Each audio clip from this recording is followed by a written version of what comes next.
ফুলড়া উপজেলার যশোন্টি ইউনিয়নের ৩ নং ওয়ার্ডে অবস্থিত আছড়িঘাট এলাকা।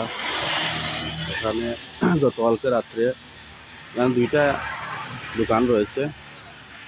গরিব অসহায় মানুষ তারা এখানে ব্যবসা বাণিজ্য করে থাকছে। তো গতকাল রাত্রে 2:30-3টার দিকে ওই দোকানটি দুর্বৃত্তরা জ্বালিয়েছে। এমন জ্বলা জ্বলছে যে অস্তিত্ব নাই এই দোকানের। এখানে অনেক মানুষ সকালবেলা দেখতে আসছে। স্থানীয়রা আছড়িঘাট এলাকা।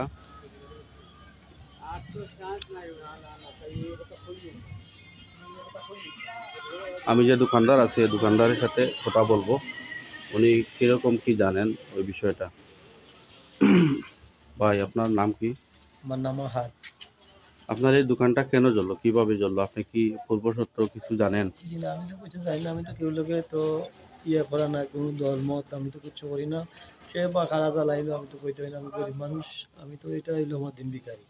এটা দিয়ে আমার খাওয়া দাওয়া, ফ্যামিলির বউ বাচ্চা মা বাপ ভাই বোন সবরে নিয়ে যাওয়া, ওটা হইলো আমার সবচেয়ে হইলো এটা।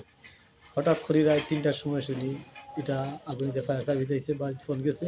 ফোন শুনে আমি আগুন লেগেছে, আয়া দেখছি সব কিছু আমার একটা কাপড় পর্যন্ত রয়েছে না, সব মানে তস জলিয়া সারকার হয়ে গেছে। এলাকায় গ্রামবাসী সবাই দেখছে, কিচ্ছু নাই, আমার কিচ্ছু রয়েছে না, সব ওই দোকানটি আপনার মূল সম্বল? যে আমার সম্পদ আর কিচ্ছু নাই, আমার এটাই আমার সম্পদ। আমার ফ্যামিলি নিয়ে, এটা নিয়ে আমি চলাফেরা করি, এটা নিয়ে খাওয়া দাওয়া চলাফেরা, ফ্যামিলি সব বউ বাচ্চা ভাই বোন সব নিয়ে এটা আমার চলাফেরা।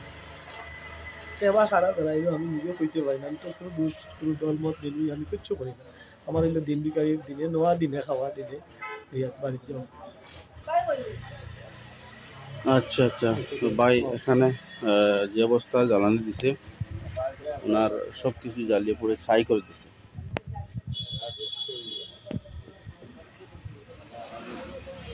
এনার যে অবস্থা,